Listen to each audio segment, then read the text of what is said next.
기다리는 법이라는 부분에서 오늘 우리는 야고보서 5장을 만나게 됩니다. 모비딕이라고 상당히 유명한 소설입니다. 멜빈이 쓴 소설인데 거기에 모비딕은 향유고래라는 고래 중에서도 대형 고래죠. 그 고래의 이름이 모비딕입니다. 그런데 이 향유고래인 모비딕이 거기 책에 나오는 에이허브라는 선장이 등장하는데 이 선장을 만나서 싸우다가 이 허브 선장의 오른쪽 다리를 잘라버리게 되어집니다. 그 강력한 이빨로 잘라버리게 되죠. 그럴 때부터 이 선장은 쩔뚝발이로, 그리고 다리가 잘려진 채로 살면서 마음에 그 원망과 복수를 불태웁니다. 내가 이 고래 그냥 두지 않으리라. 네가 어떻게 나한테 이럴 수가 있냐. 그리고는 집념의 사나이가 되어서 바다에 나가서 이 모비딕이라는 고래를 잡으려고 하는 거죠. 이거 잡지 않고는 다른 건 눈에도 안 들어옵니다. 그래서 선원들이 얼마나 힘든지, 가족들이 얼마나 힘겨운지는 전혀 관심 없어요. 이 모비딕을 잡기 위하여 대서양에서 인도양까지 모든 바다를 훑어다니는데 저 인도양 앞바다에서 폭풍 치는 날 이 고래를 만나게 돼요. 바로 그 고래예요. 내 다리 잘라먹은 그놈 그 모비딕을 만나게 되고 3일간 사투를 벌이게 됩니다. 너를 죽여야 되겠다. 3일간 사투를 벌이고 결과는 선원이 전부가 죽고 선장도 희생양이 되는 거죠. 네가 어떻게 나한테 그럴 수 있어 할 때 그 마음이 든다면 기억하십시오. 내 가정이 다 죽고 나도 죽는 거예요. 근데 우리는 그 고래 잡으려고 바다 끝까지라도 쫓아가는 거예요. 네가 어떻게 나한테 이럴 수가 있어. 원망하지 마시기 바랍니다. 특별히 원망을 누구한테 하냐면 모르는 사람한테 하지 않아요. 형제들아, 깜짝 놀랄 구절이에요. 형제들아, 사랑의 대상이고 가까이 있는데 네가 어떻게 나한테 이럴 수가 있어. 원망을 누구한테 하냐면 내 배우자한테, 내 신앙의 동력자들한테 원망을 쏟아내는 거예요. 하나님 관점에서 보자면 너무 어이가 없는 거죠. 어떻게 이럴 수가 있니? 내가 그리스도의 보혈로 너를 건져내어서 나의 자녀 되게 해줬는데 네가 어떻게 형제, 여기에서 형제들이라는 것은 나중에 나오겠지만 공동체를 말하는 겁니다. 믿음의 공동체를 향하여서 네가 어떻게 나한테 이럴 수가 있어? 당신이 나한테 어떻게 이럴 수가 있습니까? 라는 원망에 솟구치는 것이 우리 모습일 수 있다라는 거예요. 그래서 뭐예요? 원망하지 마라. 나쁘게 말하지 마라. 악한 말을 하지 말라. 할렐루야. 여러분, 우리의 입술에서 절대로 누군가 나 때문에 원망을 받거나 비난을 받거나 그런 마음의 대상이 되지 않기를 간절히 축원합니다. 네가 어떻게 나 때문에 그럴 수가 있어? 히브리서에 보면 믿음의 동력자들에게 부탁을 해요. 성도님들 때문에 여러분들의 목회자가 근심하지 않도록, 한순 짚지 않도록 하십시오. 그 마음에서 아이고 어떡하지, 이런 마음 품지 않도록 하세요. 왜? 그 사람을 향하여 원망을 품으면 어떻게 됩니까? 너희에게 유익이 없느니라.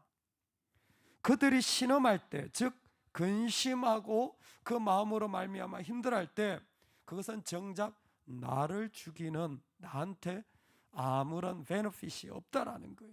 아무런 유익이 나한테는 있을 수 없다라는 겁니다. 그래서 형제들은 뭐 했냐면 그 어려움과 힘든 가운데서도 꼭 이 자리를 비켜가라는 거예요. 여러분, 원망이요, 야고보서 전체를 통하여서 보여주는 한 가지를 오늘 말씀에서 딱 결론적으로 말하는데, 원망하지 마라. 왜 그러냐면 심판주가 문 밖에 서 있다라는 거예요. 원망할 때는요, 네가 어떻게 이래라는 말을 딱 내뱉는 순간 심판이 있다라는 게 아니라 심판주가 봉을 들고 문 앞에 딱 와서 기다린다라는 거예요. 말 떨어지면 뭐예요? 바로 너 재판감이야. 너는 그 적시로 너의 영적인 지위를 잃어버릴 거야. 너는 그 적시로 너의 축복의 자리를 잃어버릴 거야. 하나님 반드시 그 자리에서 바로 앞에서 심판하신다는 거예요. 왜 이렇게 하실까요? 잘 기억하세요. 앞에서 말씀하셨는데 하나님이 우리가 하는 말을 다 듣는다 그랬잖아요. 하나님 왜 들으실까요? 원망은요, 그 사람 너 왜 그래가 아니에요. 믿는 사람에게 원망은 하나님에 대한 불신입니다. 나는 하나님 못 믿어요. 나는 하나님이 계획을 가지고 있다는 걸 받아들일 수가 없습니다. 나는 그 하나님을 신뢰하고 따라가질 못해요. 하나님에 대한 불신이기 때문에 이것에 대한 심판을 하나님은 직접 오셔서 바로 그 앞에서 하시겠다라는 거예요. 참 끔찍하고도 무서운 일입니다. 이제 우리의 입술에서 누군가를 비판하고 원망하는 일은 지금부터 영원까지 사라지기를 간절히 축원합니다. 정말 소스라치게 놀랄 말씀이에요. 이제는 영원토록 아무리 궁색하고 아무리 어려워도 이제 그 일이 사라지길 소망합니다. 여러분, 신앙에는요, 원망할 만한 일들이 있습니다. 고난과 오래 참음의 본을 보라는 말씀이 이어지는 걸 보면 야고보 사도는 그 공동체와 살아가면서 그들이 얼마나 어려운 일을 겪고 있는지를 몸소 겪고 있어요. 여러분, 고난이 오면, 어려운 일이 닥치면 무엇인가 억누르고 무엇인가가 계속해서 곤란한 일들이 겪어지면 사람들은 그 가운데서 아마 이런 원망과 불평의 일들을 쏟아낼 수도 있는 것 같습니다. 가정이건 개인이건 어떤 어려움이 닥치고 곤란하고 답답한 일이 그 사람을 누르기 시작하면 이게 마치 풍선처럼 위에서 누르면 옆으로 팽창되어 다른 누군가에게 쏟아내려고 하는 게 인간의 모습인 거예요.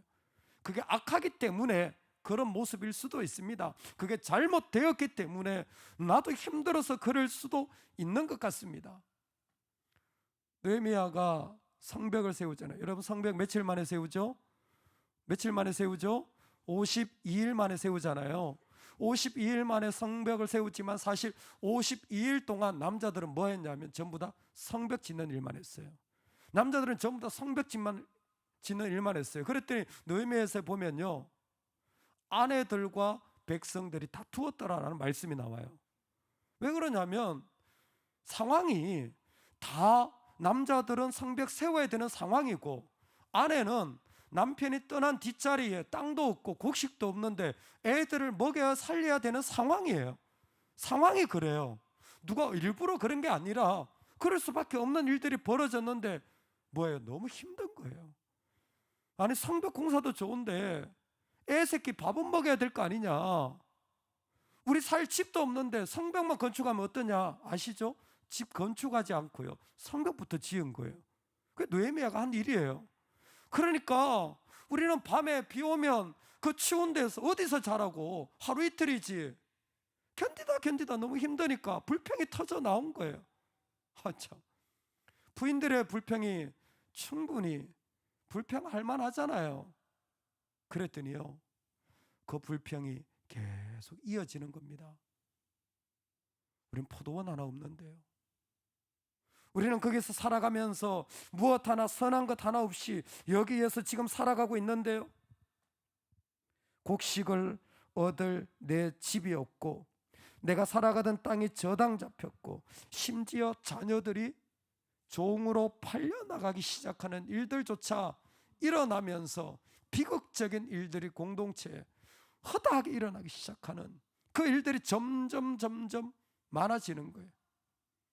여러분, 고난이 누르면요, 그 사람이 멀쩡하게 가지고 있던 다리를 한쪽 잃게 되면 사역을 잃든 재물을 잃든 내 자존심을 잃든 다리를 한쪽 잃게 되면 그게요, 그 사람을 눌러가지고 그 사람의 입에서 사람들의 삶에 이런 불평과 원망이 나오더라는 것입니다. 왜? 신앙의 삶에는 고난이라는 것이 반드시 있기 때문입니다. 조롱과 책짓뿐 아니라 결박과 옥에 갇히는 시련도 받았으며 돌로 치는 것과 톱으로 켜는 것과 시험과 칼로 죽임을 당하고 양과 염소의 가죽을 입고 유리하여 궁핍과 한난과 학대를 받았으니, 히브리서 기자는 그들의 그 시대의 고통이 어땠는지를 구체적으로 하나하나 다 묘사해 주고 있습니다.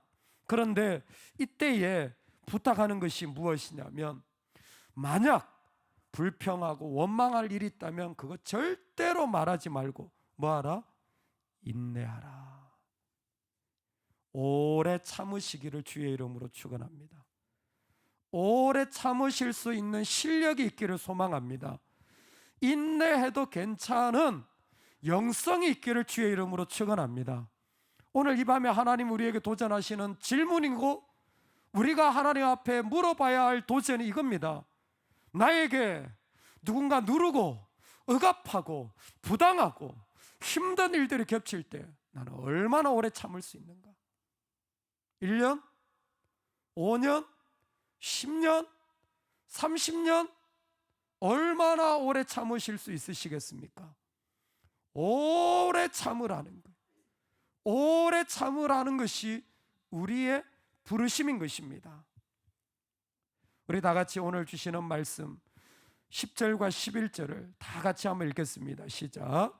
형제들아, 주의 이름으로 말한 선지자들을 고난과 오래 참음의 본으로 삼으라.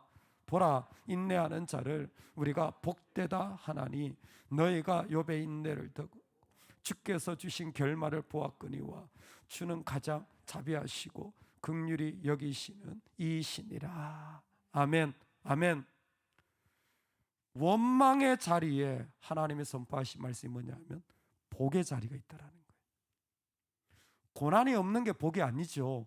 고난과 오래 참음을 했으니까 고난이 없는 게 복이 아니에요. 고난이 있지만 뭐예요? 복이 있어요. 그 자리에 하나님의 말씀하신 복이 있는데 어떤 자가 복이 있어요? 인내하는 자가 복이 있다라는 겁니다. 인내하는 자가 복이 있다라는 거예요. 거기에서 계속해서 하나님을 소망하고 기대하는 것입니다.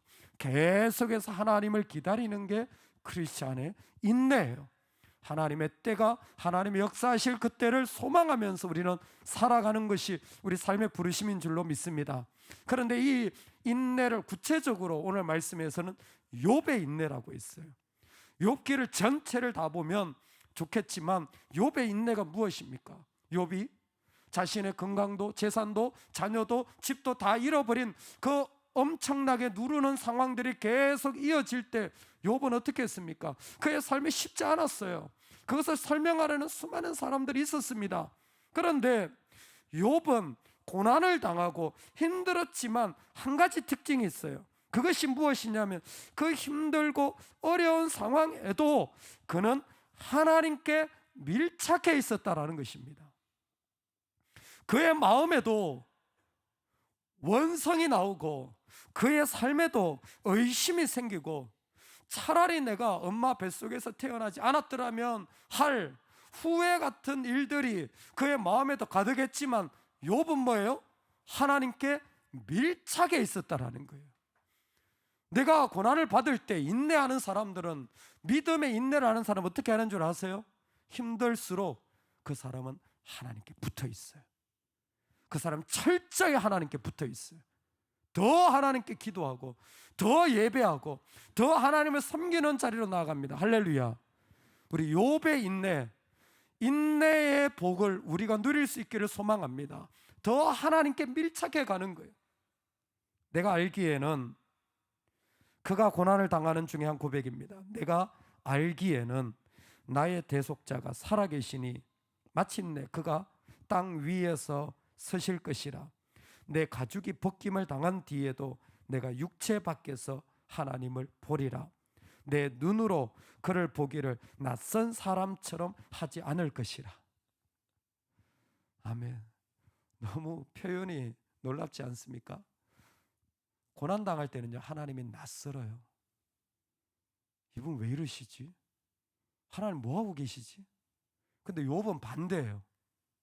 나는 하나님을 보기를 낯선 사람처럼, 아무것도 할 수 없이 지나가는 그런 분처럼, 그런 분으로 보이는 것이 아니라 하나님은 내가 살아가는 자리에 그 땅 위에 서실 분이고, 내 육체의 한계를 뛰어넘어서 그 가운데서 내가 만날 뿐이고, 내 삶에 낯선 자가 아니라 나와 함께 하시는 분이라는 거예요. 그래서 욥의 인내의 결말이 뭡니까? 귀로 듣던 하나님을 눈으로 보게 되었다라는 거 아닙니까? 욥의 결론이 뭡니까? 나보다 크신 하나님을 발견한 거예요. 욥이 언제 완전히 엎드려졌습니까? 욥아, 하늘을 봐라, 저 새를 봐라, 저 바다의 동물을 봐라. 네가 만든 거 뭐 있니? 네가 만든 거 아무것도 없잖아. 한마디도 못합니다. 그 얘기가 뭐냐면 하나님 나보다 크시구나. 할렐루야. 저 사람 왜 나한테 이래? 왜 저래? 그 개념에서 벗어나지 못했는데 나보다 크신 하나님이 있다라는 걸 욥은 실제적으로 느낀 거예요. 나는 그 생각 속에 사로잡혀서 이게 전부라고 생각했지만 더 크신 하나님이 계신 것을 욥은 그 마음에 품을 수 있었던 것입니다. 우리 따라합시다. 나는 믿음의 불꽃을 끝까지 태우겠습니다. 얼마나 힘들겠어요? 몸이 나았습니까? 아니요. 자식이 살아났습니까? 아니요. 그의 재산이 돌아왔습니까? 아니요. 그의 평판이 회복되었습니까? 아니요. 아무것도 되지 않았어요. 그런데 그의 안에는 믿음의 불꽃이 여전히 활활 타오르고 있는 거예요.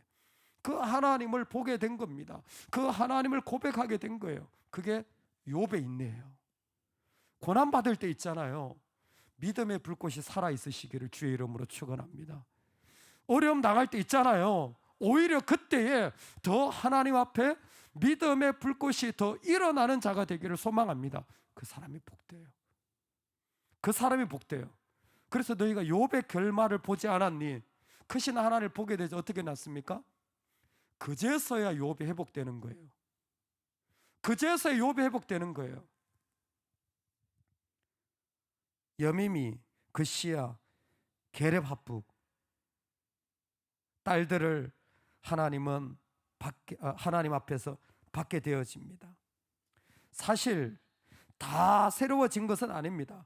건강도 무엇도. 그런데 그는 그는 생명을 2배로 더 받게 되어지는 축복이죠. 와, 하나님 믿으니까 더블이네. 더블. 1+1이네 가 아니고, 욥의 결론은 무엇이냐면 2배로 주셨다라는 건 욥 한 사람이 살아나자 가족 모두가 살아났다라는 거예요.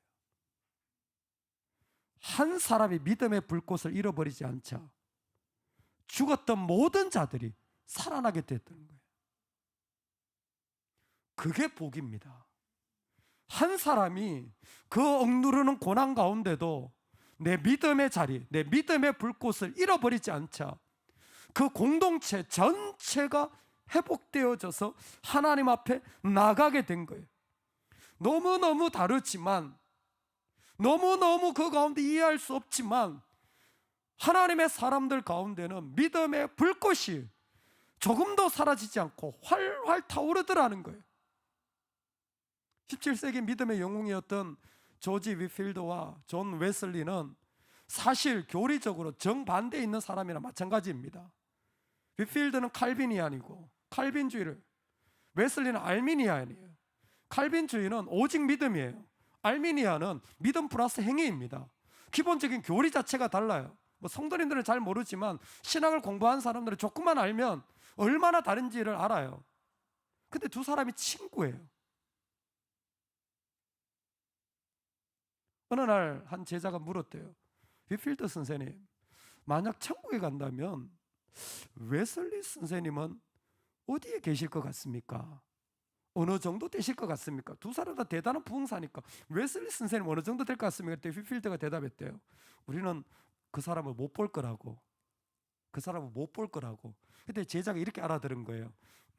역시 우리 휘필드가 최고지. 뭐 웨슬리가 어디 있겠어? 역시 우리가 최고지. 그 다음 휘필드가 그랬대요. 우린 그 사람 못 볼 거라고. 왜냐하면 웨슬리는 주님 보좌 바로 옆에 앉아 있어서 우리는 저 멀리서 그 사람을 감히 볼 수가 없을 거라고. 너무 다른데, 너무 입장이 다른데 친구가 되어줄 수 있는 사람이 믿음의 사람이에요. 난 도무지 이해가 안 되는데 기꺼이 동력자가 될 수 있는 사람이 믿음의 사람이에요. 왜? 믿음의 불꽃 때문입니다. 여러분의 믿음의 불꽃은 어떠십니까? 나의 대속자는 살아계시느니라. 할렐루야. 나의 대속자는 이 땅 위에 서리라. 할렐루야. 그 한 사람이 믿음의 불꽃을 가지고 걸어간다면 다 죽었던 가정도 일어나게 될 줄로 믿습니다. 그 한 사람의 믿음의 불꽃이 사그라들지 않는다면 하나님은 그를 통하여서 오늘 또 다른 하나님의 이야기를 세울 것입니다. 여러분, 그래서 우리가 기도해야 돼요. 믿음의 불꽃이 무엇을 태워야 합니까? 형제들, 바로 가정이라는 오늘날 공동체를 세우는 것에 우리가 불꽃이 되어야 합니다. 여러분, 우리가 교회를 세우는데 불꽃이 되어야 해요. 왜? 하나님이 교회를 통하여 복음을 전하시기 때문에 우리가 교회를 세우는데 불꽃이 되어야 합니다. 그 교회가 살아있을 때 가정도 살아있고 그 가정이 살아있을 때 개인도 살아있는 거예요. 얼마나 많은 교회가 무너진다면 복음의 일들은 일어날 수 없는 겁니다.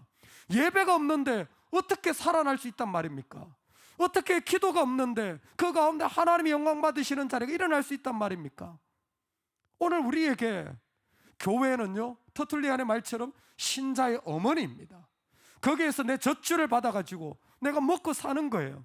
그러니까 우리는 교회를 통하여 하나님이 이 땅 가운데 끊임없이 역사하시도록 기도하고 그 몫을 감당해야 될 줄로 믿습니다. 여러분, 내 자리를 하나님 앞에 달라고 기도하십시오. 내가 교회를 섬기면서 일으킬 자리를 하나님 앞에 소망하십시오. 그것이 내가 고난 가운데도 믿음의 불꽃으로 살아가는 거예요. 어떤 불꽃입니까? 열방을 향한 불꽃이에요. 여러분, 이 두 가지 불꽃은 절대 사라지지 말아야 합니다. 우리는 땅끝까지 가야 되는 사람들이에요. 지금 여기가 좋사오니 그러면 안 돼요. 우리는 반드시 모든 민족이 돌아오기까지 우리는 멈추지 않아야 됩니다. 우리 안에 있는 심장이 12cm랍니다. 깜짝 놀랐어요. 300g밖에 안 된답니다. 한 근에 반근밖에 안 되는 거죠. 그런데 사람이 80세를 산다면 이 심장이 우리 안에서 30억 번을 뛴답니다. 12cm짜리가 뛰는데 만져본 사람들은 깜짝 놀라는 게 톡톡 뛰는 게 아니라 손대면요, 손이 튕겨 나갈 정도로 뛴대요. 지금 우리 몸은 그렇게 움직이고 있습니다. 우리 몸뚱이는 쓸모없는 나를 위해서 자기가 온 힘을 다해가지고 죽을 때까지 그렇게 힘을 내서 뛰는 거예요. 그 불꽃을 사그라뜨리지 않기 때문에 우리가 숨 쉬고 있는 거죠. 영혼의 불꽃은 어떻습니까? 우리 영혼의 불꽃은 어떻습니까? 고난이 오고 내 다리를 잘라 먹었으니까 그래, 네가 나한테 이럴 수 있어? 여러분, 우리가 그럴 사람입니까? 우리가 거기에 빠져야 될 사람입니까? 아니요. 욥처럼 나의 하나님은 살아계신다라는 믿음의 불꽃을 가지고 걸어가야 될 사람인 줄로 믿습니다. 오늘 우리가 너무나 오염된 복음에 빠져가지고 너무나 잘못된 교회관을 가지고 살아가다가 주님이 어마어마한 복을 주시는데도 불구하고 다리 잘린 선장처럼 살아간다면 우리는 지금 하나님의 때를 바꾸어야 할 시기인 것 같습니다. 이 정도 고난을 받았잖아요. 그렇다면 이제는 정말 어떻게 걸어가야 할지, 우리의 삶의 결론이 무엇이어야 할지 분명해져야 될 때입니다. 주는 가장 자비하시고 긍휼히 여기시는 이시니라. 그 불꽃이 일어나서 교회를 세우고 그 공동체를 세우고 열방을 세우자 그의 안에 일어난 증거는 하나예요. 하나님이 어떤 분인지 알게 된 것입니다. 영생은 곧 유일하신 참 하나님과 그가 보내신 자 예수 그리스도를 아는 것이라. 짧게 설명하면 내 안에 영적 생명이 있다면 내 살아가는 모든 자리를 통하여 나는 하나님을 더 알아가는 거예요. 이 고난의 시기를 통하여 이 하나님을 알게 되고 이 어려움을 통하여 이런 하나님을 알게 되고 그게 내 안에 있는 생명이 뛰고 있는 거예요. 그게 내가 바로 이 땅에서 누려야 될 복인 겁니다. 이 생명이 또 다른 사람의 생명을 살리고 또 다른 사람의 생명을 살리고 또 다른 사람의 생명을 살리게 되는 줄로 믿습니다. 오늘 우리에게 이 큐티가 있어야 돼요. 우리에게 이 기도가 가득하여서 여러분 우리가 있는 이 시간 어떻게 보내시겠습니까? 지금 이 시간 어떻게 보내시겠습니까? 내 믿음의 불꽃은 이때에도 펄떡펄떡 뛰면서 내 육체가 뛰듯이 어느 때보다 더 강력하게 뛰어 오히려 죽은 자를 살리게 되어지고 하나님이 누구인지를 알게 되지는 시간 우리 모두가 되기를 간절히 축원합니다.